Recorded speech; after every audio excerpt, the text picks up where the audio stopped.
नमस्कार, मैं योगेश राणा। पिछले 2 दिन से उत्तराखंड में एक वीडियो वायरल है। उत्तराखंड सरकार में कैबिनेट मंत्री गणेश जोशी और देहरादून के जिलाधिकारी सविन बंसल का यह वीडियो है। इस वीडियो के वायरल होने के बाद जब ये सोशल मीडिया पर वायरल हो गया और सोशल मीडिया पर लोग सीधे सीधे 2 हिस्सों में बटे हुए दिख रहे हैं। कुछ लोगों का कहना है कि जो मंत्री कह रहे हैं वो बात सही है, जिलाधिकारी आए क्यों नहीं, और कुछ लोगों का कहना है जिलाधिकारी सही है, जो मंत्री की भाषा है, लहजा है, वो सही नहीं है। हालांकि इस वीडियो के वायरल होने के बाद मसूरी रोड पर आपदा स्थल का जो निरीक्षण करने 2 दिन बाद मुख्यमंत्री पुष्कर सिंह धामी गए हैं और वहां पर इस दौरे के दौरान एक बड़ा संदेश उन्होंने दिया है। वहां पर कैबिनेट मंत्री गणेश जोशी और जिलाधिकारी सविन बंसल मौजूद थे। एक तस्वीर भी जारी की है मुख्यमंत्री ऑफिस ने, और इसका एक संदेश है कि जब धामी वहां पहुंचे तो ये दोनों भी मौजूद थे। यानी कि मतभेद अगर कोई है तो वो बाद में है, आपदा से निपटना पहले है। लेकिन इससे पहले यह जो वायरल वीडियो हो गया था मंत्री और जिलाधिकारी के संवाद का, इससे भी 3 ऐसे संदेश निकले जिन संदेशों पर बात की जानी चाहिए, और ये संदेश किसी भी सूरत में बहुत अच्छे संदेश तो कहे नहीं जा सकते हैं।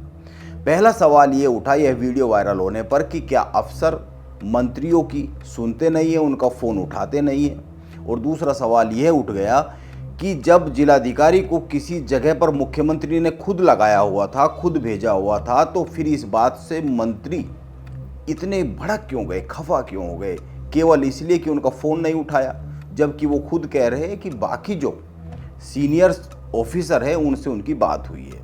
और तीसरा सवाल यह उठा कि पहले विधायक बंशीधर भगत, फिर विधायक खजान दास और इसके बाद विधायक और मंत्री गणेश जोशी ने पुलिस और अफसरों के कामकाज और व्यवहार पर सवाल उठाए हैं। हालांकि इन विधायकों ने जो सवाल उठाए हैं, ये सवाल किसी भी सूरत में सांसद त्रिवेंद्र सिंह रावत, विधायक बिशन सिंह चौपाल और विधायक अरविंद पांडे के द्वारा जो बार बार सवाल उठाए जा रहे हैं, कुछ अंतराल के बाद ये दोनों एक साथ खड़े नहीं किए जा सकते, क्योंकि वो अलग हैं, ये अलग है। इन विधायकों की बात अलग होने के कारण ही बंशीधर भगत का यह एक स्पष्टीकरण आया था उस वक्त हल्द्वानी से, जब वो पुलिस के खिलाफ धरने पर बैठे थे, तो उनका एक स्पष्टीकरण आया था कि वो पुलिस कप्तान या फिर अपनी ही सरकार के कामकाज पर सवाल नहीं उठा रहे, वो एक घटना थी बस, जिसको लेकर वो धरने पर बैठे, उन्होंने सवाल उठाए। लेकिन इतना होने के बाद भी यह चर्चा तो होगी ही कि आखिर विधायक बार बार सवाल क्यों उठा रहे हैं।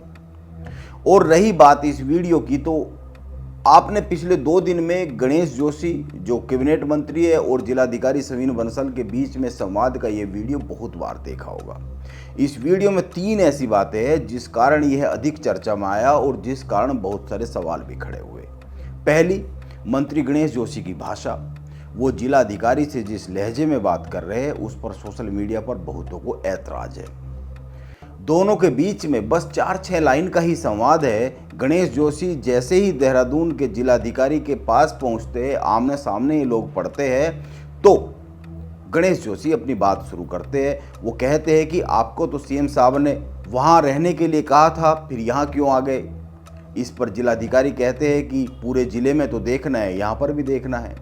फिर मंत्री गणेश जोशी ने जो कहा, जिस लहजे में कहा, उसको कितना सही कहा जा सकता है, इसी पर एक बहस शुरू हो गई है, सवाल उठ रहे हैं।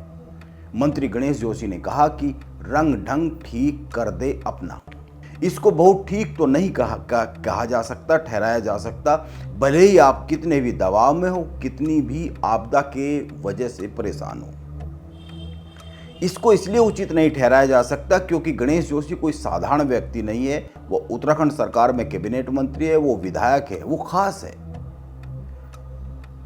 इन कुछ चंद लाइनों के संवाद, ये जो हुआ दोनों के बीच में, ये कुछ चंद लाइनों का जो संवाद है, और इस संवाद के आखिरी में जिलाधिकारी उस तरफ देखते हैं जिधर वीडियो रिकॉर्डिंग हो रही थी, कैमरे से या मोबाइल से, जिससे भी हो रही थी, उस तरफ देखते हैं और वो नमस्ते करते हुए आगे बढ़ जाते हैं। एक सवाल यहाँ पर भी बड़ा उठ गया कि आखिर वह पूरी बात करते क्यों नहीं है, आगे क्यों बढ़ जाते हैं नमस्ते कर कर। अब जाहिर सी बात है, कैमरा ऑन था, वीडियो रिकॉर्डिंग हो रही थी, इसीलिए आगे बढ़ जाना ही उचित लगा होगा। ऐसे माहौल में बात को कैसे आगे बढ़ाया जा सकता है, यह सीधी सी बात है। इसलिए इस वीडियो में सबसे बड़ी बात वो कैमरा है जो ऑन था।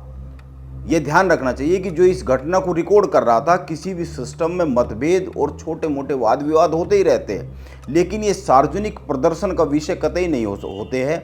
बात रखनी है तो रखी जाती है, मिलकर रखी जाती है, आपस में एक दूसरे से नाराजगी भी जाहिर की जाती है। यदि किसी बात पर जिलाधिकारी से नाराजगी थी गणेश जोशी को, तो पहले कैमरा बंद कराया जा सकता था, या फिर बाद में 1-2 दिन बाद बैठकर भी बात की जा सकती थी। मैं ये मानता हूं, जब आप सार्वजनिक जीवन में होते हैं तो आपके शब्दों का बहुत अधिक मूल्य होता है। जैसे जैसे आप किसी बड़े पद पर जाते हैं तो उस वक्त आपको अपनी भाषा की गरिमा को बचा कर रखना चाहिए, क्योंकि वह बहुतों के लिए नजीर बनती है। आप बहुतों के लिए उदाहरण होते हैं। बहुत से लोग आपको देखकर सोचते हैं कि मैं भी शायद ऐसा बनूंगा। यह तो हुई एक बात। अब दूसरी बात पर आते हैं। आपको एक तस्वीर को देखना चाहिए। यह तस्वीर कल यानी 18 सितंबर की है। मुख्यमंत्री पुष्कर सिंह धामी मसूरी रोड पर आपदा स्थल का निरीक्षण करने गए और उनके एक तरफ मंत्री गणेश जोशी और दूसरी तरफ जिलाधिकारी देहरादून के सविन बंसल खड़े हैं। दोनों ही सीएम धामी की बातों को बड़े ध्यान से सुन रहे हैं, जैसा तस्वीर में दिख भी रहा है।